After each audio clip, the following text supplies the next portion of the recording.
గురువుగారి శిష్యుడు కదా? అవునత్తయ్య. రండి స్వామి. సడన్ గా ఈ క్యారెక్టర్ ఎలా వచ్చింది? వచ్చిందా నా స్వీటీ దించిందా? మీతో ఏదో మాట్లాడాలని శిష్యుడు గారు నాకు ఫోన్ చేశారు. అందుకే రమ్మని చెప్పాను. ఏం మాట్లాడాలి స్వామి? చనిపోయిన మా గురువుగారు బ్రతికున్న రోజుల్లో ఒక డైరీని రాసుకున్నారు. అందులో మీ కుటుంబానికి సంబంధించిన విషయాలు రాశారు. అది మీకు ఇచ్చి వెళదామని వచ్చాను.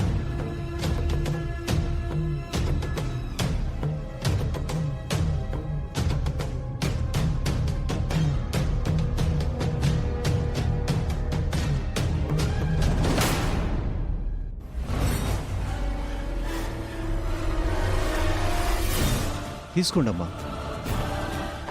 అందులో ఏం రాసుందో చదువుకోండి వేదవతి గారు.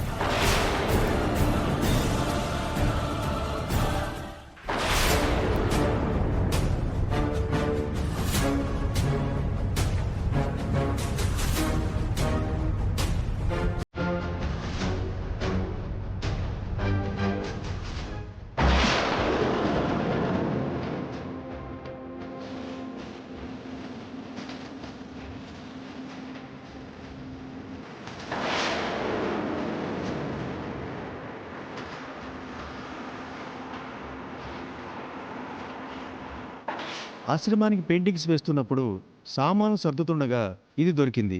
ఆయనకు మీ కుటుంబం పట్ల అమితమైన గౌరవం ఉంది కాబట్టి బాధ్యతగా దీన్ని తీసుకొచ్చి మీకు అప్పగించాను. ఇంతటి అమూల్యమైనది తీసుకువచ్చి మాకందించినందుకు మీకు కృతజ్ఞతలు తెలియజేసుకుంటున్నాం స్వామి. ఇంతకీ డైరీలో ఏం రాసింది వేద?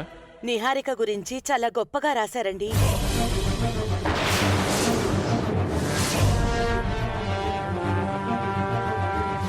నిహారికది నాలాంటి జాతకం కావడం వలన నిహారిక వలన మన కుటుంబంకు మంచి జరగబోతోందని రాసుంది.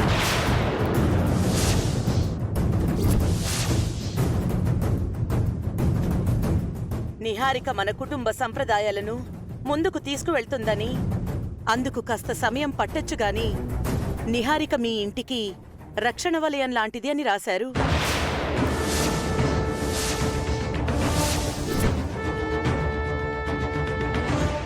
నిహారిక మీ ఇంటికి కోడలుగా రావడం మీ ఇంటిల్లిపాది చేసుకున్న అదృష్టమని రాశారు.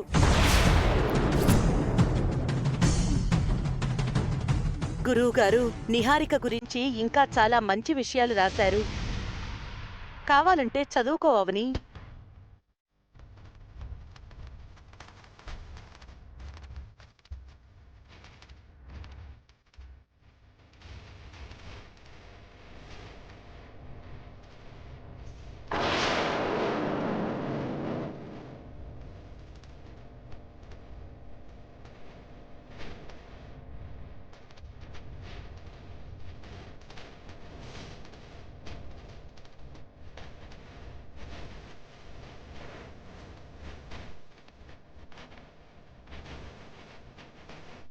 అమ్మ నా స్వీటీ, నువ్వు ఏం చేసినా చాలా స్వీట్గా ఉంటుంది. ఎదుటి వాళ్ళకే చాలా ఘాటుగా తగులుతుంది. ఇప్పుడే ఉంటావని.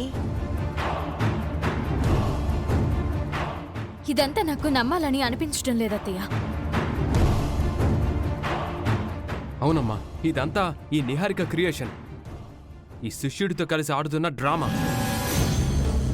వేదవతి గారు, మా గురువుగారు ఎవరెవరి గురించి ఈ విధంగా డైరీలలో రాశారో వారందరికి కూడా ఈ విధంగానే అందచేశాను. కావాలంటే మీరు మా ఆశ్రమం దగ్గరికి రండి, సాక్ష్యం ఇప్పిస్తాను.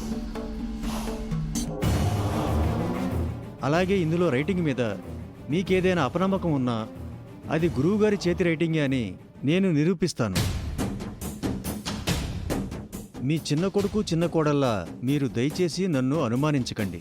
మేము దైవదూతులం, సేవ చేస్తూ మాట పడలేము. మీరు వీరి మాటలేం పట్టించుకోకండి. ఇక నేను బయలుదేరతాను. మంచిది స్వామి. నిహారిక గారు, ఇక నేను బయలుదేరతాను. మీ రాక నాకు ఎంతో సంతోషం కలిగించింది స్వామి. మీరు నన్ను పెద్ద గండం నుంచి గట్టెక్కించారు. ఈ అవ్వని నా మీద దారుణమైన నిందలు వేస్తున్న సమయంలో వచ్చారు. కృతజ్ఞురాల్ని స్వామి. థ్యాంక్ యూ స్వామి గారు. ఇక మీరు బయలుదేరండి. సెలవు.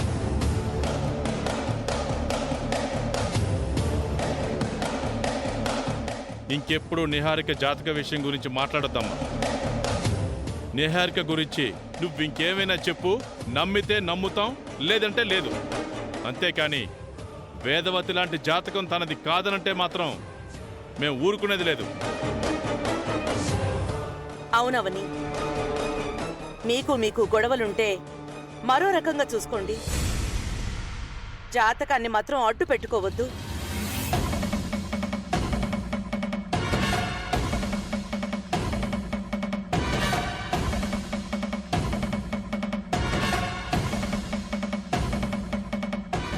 ఈ డైరీ సంగతి కూడా తెలుస్తాను.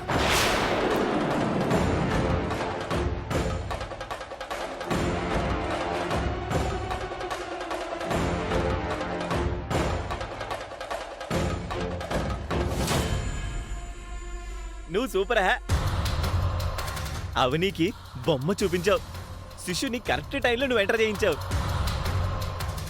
డైరీ డైరెక్షన్ అంతా నీదే కదా? అవును కృష్ణ, డైరీలోని స్క్రిప్ట్, డైరెక్షన్ అంతా నాదే.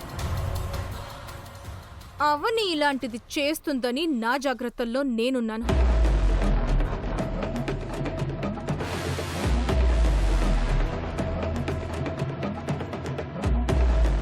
ఇలాంటి సిచ్యువేషన్లో పెద్దిరాజు బావ అక్క ఉండింటే బాగుండేది. బావేమో సెటైర్లతోనూ, అక్కేమో సామెతలతోనూ అవని వాళ్ళ మీద పంచులేసుండేవాళ్ళు. ఇద్దరూ కావ్య దగ్గర కొన్ని రోజులు ఉండొస్తామని వెళ్ళిపోయారు. వీలైనంత తొందరగా ఇద్దరిని రప్పించేయాలి. అమ్మా అన్నపూర్ణాదేవి, నువ్వు ఎప్పుడూ ఇలాగే మాకు కాపుగా ఉండాలి. Thank you.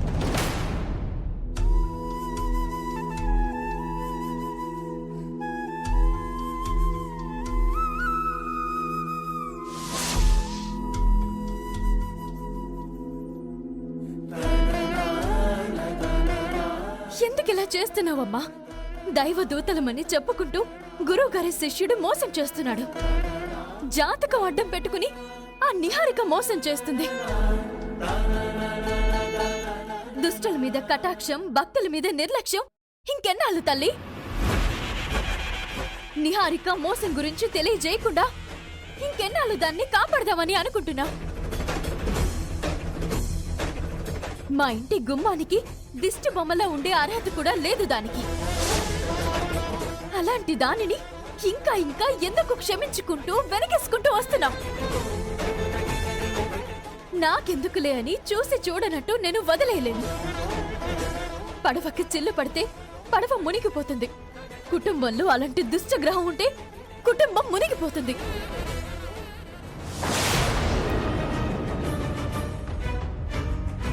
అత్తయ్య నుంచి ఆచారాన్ని అందుకునే అర్హత నిహారికకు లేదు అని నీకు తెలుసు. అక్కడ 10 ఊళ్లను కంటికి రెప్పలా కాపాడగలిగే అర్హత దానికి లేదు అని నీకు తెలుసు. అయినా ఎందుకు ఉపేక్షిస్తున్నావు తల్లి? ఎక్కడ ఏం జరుగుతుందో అన్ని నువ్వు చూడగలవు. దాని దుర్మార్గంను ఎందుకు చూడలేకపోతున్నావు? ఎన్ని అడ్డంకులు వచ్చినా దానిని అత్తయ్య వాళ్ళు ఎంతలా నమ్ముతున్నా నేను మాత్రం దానిని వదలను. నువ్వు విడిచిపెట్టినా నేను మాత్రం విడిచిపెట్టను. దానికిక చెడ్డ రోజులు మొదలైనట్టే.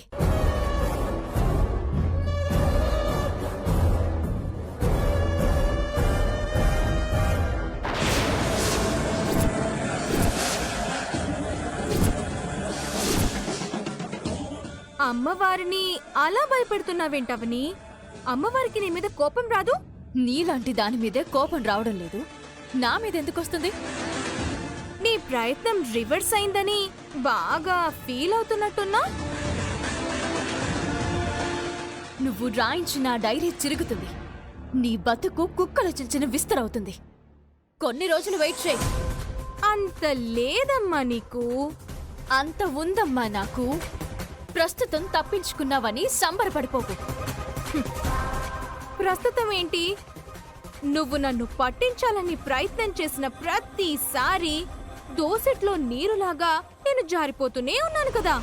ఇక మీదట నిన్ను జారనివ్వనులే. పిడికిళ్ళలో ఊపిరి ఆడకుండా బంధిస్తాను. అత్తయ్య వాళ్ళ ముందు ఫూల్ అయిపోయావు కదా. ఇంక నువ్వు నన్ను బంధించేదేంటి? నువ్వు పనికిరాని దానివని వాళ్ళకి తెలియనంత వరకు నీ ఆటలు సాగుతుంటాయి. నీ ఆటలకు ఇంకా ఎక్కువ సమయం లేదు. ఎందుకు ఎగిరెగిరి పడతావ్? నా ముందు తగ్గి ఉండడం మంచిది. తగ్గడం చేతకానితనం కాదు. కొన్నిసార్లు నెగ్గడం కంటే తగ్గడం వల్లే మంచి జరుగుతుంది. సముద్రంలోకి రాయి విసిరితే సముద్రానికి దెబ్బ తగలదవని. పైగా ఆ రాయి అదృశ్యమైపోతుంది. నేను సముద్రం అయితే నువ్వు ఆ రాయివి. నీళ్ల కోసం చెరువు దగ్గరికెళ్ళాలి, పాల కోసం ఆవు దగ్గరికి వెళ్ళాలి అంటారు. పాపం అత్తయ్య వాళ్ళు నిజం తెలియక పాల కోసం చెరువుని నమ్మినట్టు నిన్ను నమ్ముతున్నారు. తొందరలో తెలుసుకుంటారులే. నువ్వు నీ ప్రయత్నాలు కంటిన్యూ చేస్తూనే ఉండు. బాల్ని నేలకి ఎంత బలంగా కొడితే అంత పైకి లేస్తుంది అన్నట్టు నువ్వు నన్ను ఎంత తొక్కాలని చూస్తే అంత పైకి లేస్తాను. మంచి వాళ్ళను పాతాళంలోకి తొక్కాలని చూస్తే దేవుడి వాళ్ళని శిఖరమంతా పైకి తీసుకుని వెళ్తాడు గాని నీలాంటి వాళ్లకు అలాంటి స్థానం దొరుకుతుంది అని అనుకోవడం నీ భ్రమ. నువ్వు నా మీద పడి ఇలాగే ఏడుస్తూ ఉండు. నేను ఈ ఇంటి అధికారాలను తొందరలోనే చేతికందించుకుంటాను. ఈ ఇంట్లో శాశ్వతంగా సెటిల్ అయిపోతాను. ఏది శాశ్వతం? నీ వెనుకున్న ధనం శాశ్వతమా? కాదు, గుణం శాశ్వతం. నీ మొహానికున్న అందం శాశ్వతమా?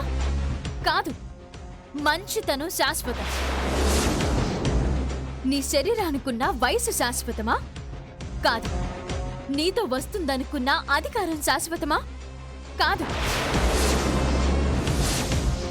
నువ్వు సంపాదించుకున్నది, నువ్వు కూడబెట్టుకున్నది ఏది శాశ్వతం కాదు.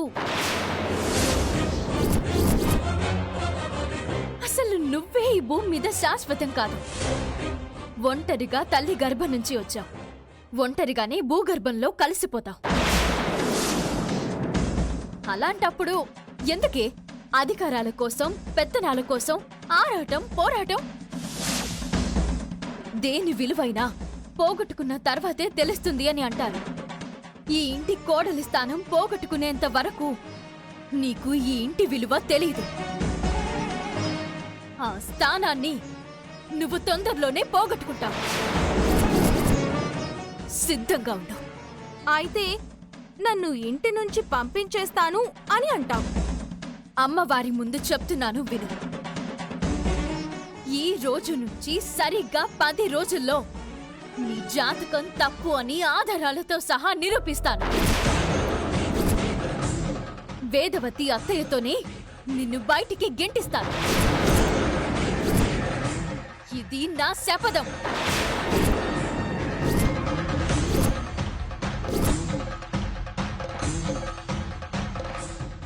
శభాష్ అవని, నీ ఛాలెంజ్ కి నేను సిద్ధం.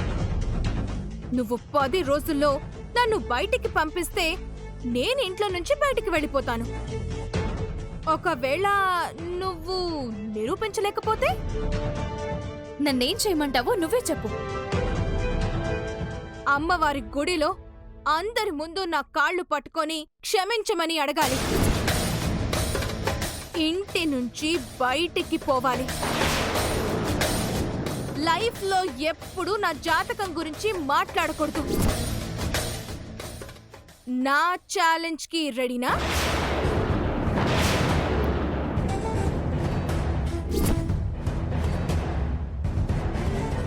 రెడీ. నువ్వు చెప్పిన ప్రతిదీ చేయడానికి నేను రెడీ. అయితే చూసుకుందాం. చూసుకుందాం. All the best. Same to you.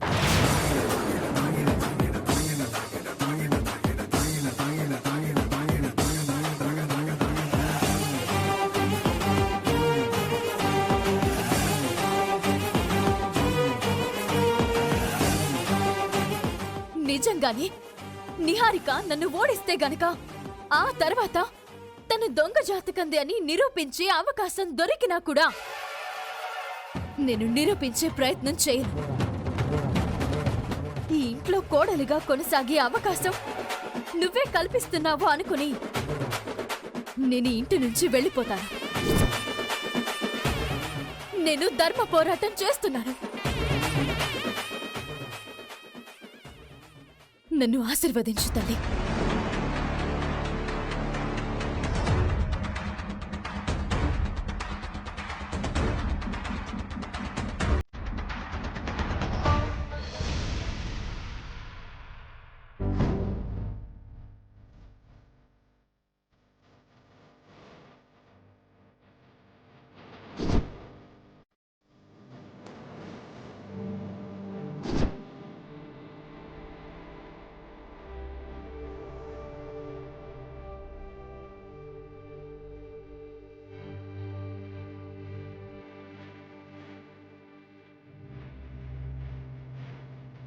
బావా, ఎందుకీ పోస్టర్లు? మన కలగబోయే సంతానం అవ్వాలి. అవునా? ఇలాంటి అందమైన పిల్లల పోస్టర్లను బెడ్రూమ్లో పెట్టుకొని వీటి వంక చూసుకుంటూ భార్యాభర్తలు. అర్థమైంది. ఇంతకంటే విడమర్చి నా చెప్పాల్సిన అవసరం లేదులే. గుడ్ గుడ్, నువ్వు చాలా షార్ప్. మొదటి కాన్పు అబ్బాయి అయితే బాగుంటుంది కదా? ఎందుకు? ఎందుకంటే మొదట వారసుడు పుట్టాలని ఎవరికైనా ఉంటుంది కదా. ఏ జంట అయినా అలాగే ఆశపడుతుంది. మగ మహారాజే మనకు కలగాలి. నేనైతే అమ్మాయి పుట్టాలని అనుకుంటున్నాను. ఎందుకు? మొదట అబ్బాయి పుట్టాలనేది పాత రోజులు. మొదట మహాలక్ష్మి పుట్టాలనేది ఇప్పటి రోజులు. ఇప్పుడు అందరూ నాలాగే కోరుకుంటున్నారు. అబ్బాయి కావాలి. అమ్మాయి కావాలి. అబ్బాయే కావాలని చెప్తున్నాను కదా. అమ్మాయి కావాలని చెప్తున్నానా? అమ్మాయి కాదు అబ్బాయి. అబ్బాయి కాదు అమ్మాయి, అంతే. ఆ, ఈ గొడవ ఇలా తేలేలా లేదు. సరే, ఒక పని చేద్దాం. కాయిన్ వేసుకుని బొమ్మ బొరుసు వేద్దామా? కాదు, ఈ 2 ఫింగర్స్లో ఒక ఫింగర్ పట్టుకో చాలు. ఇందులో ఒకటి అబ్బాయి అని ఒకటి అమ్మాయి అని నేను మనసులో అనుకున్నాను. నువ్వు ఫింగర్ పట్టుకున్నాక రిజల్ట్ అనౌన్స్ చేస్తాను. చీటింగ్ చేయవు కదా? చెయ్యను. ప్రామిస్? God promise. అయితే ఓకే. తొందరగా పట్టుకో. ఒకే కాన్పులో ఇద్దరు పుట్టేస్తే భలే ఉంటుంది కదా బావా. మరీ అంత ఆశొద్దులే, తర్వాత డిసప్పాయింట్ అవుతాం. తొందరగా పట్టుకో.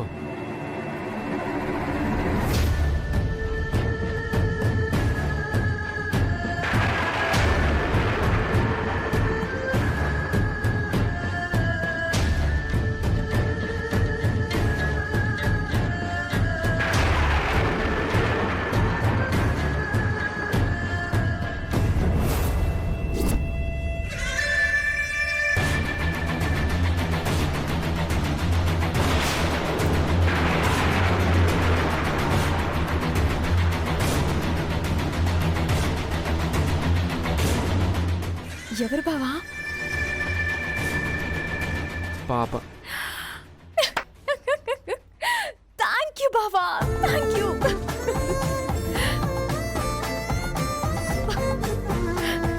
ఎవరైనా మనకు ఆనందమే అవ్వాలి. మనకి పిల్లలు కలగడం ముఖ్యం. మనం అమ్మా నాన్నలం కావడం ముఖ్యం. ముందు మనకి పాపనే ఇవ్వాలని ఆ శివయ్యే డిసైడ్ చేశాడు.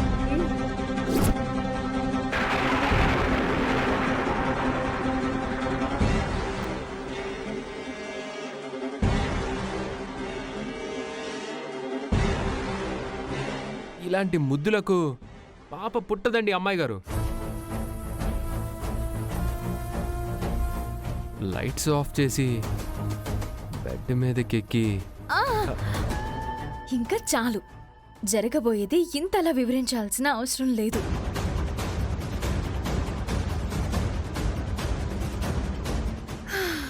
బుజ్జి తల్లి, తొందరగా నా కడుపులోకి చేరి నన్ను తల్లిని చేయమ్మా ప్లీజ్.